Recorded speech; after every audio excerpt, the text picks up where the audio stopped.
Comment évaluer la valeur de ma maison et de mon mobilier? Comment évaluer la valeur de ma maison en cas de sinistre et de destruction totale de mon bien?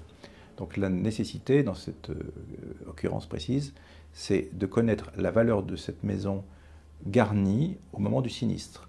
Ça veut dire à la fois la valeur de son contenant, mobilier, bijoux et autres, et à la fois la valeur de l'immeuble lui-même. Dans ce cas-là, on a deux cas d'assurance différents. C'est le cas avec garantie d'un remboursement à neuf, c'est-à-dire avec le coût nécessité par une reconstruction à neuf sans aucune déduction, ou alors l'option déduction de la vétusté, qui implique, en fonction de l'âge, qu'on déduise la perte de valeur liée à la vétusté.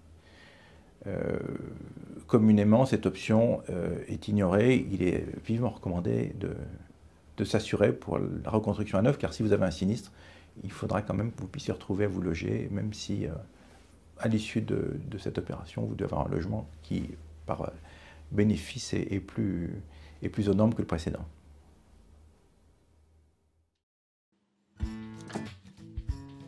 Comprendre l'assurance habitation.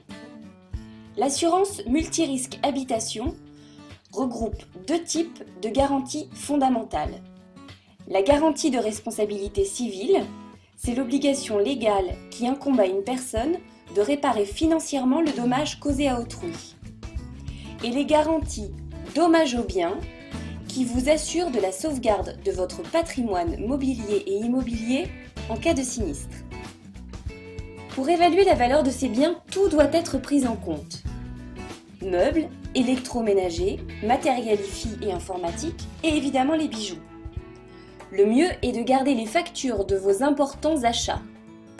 Si vous avez des objets précieux sans facture, pensez à les faire expertiser au moment de souscrire l'assurance. Et avant de souscrire, pensez à comparer.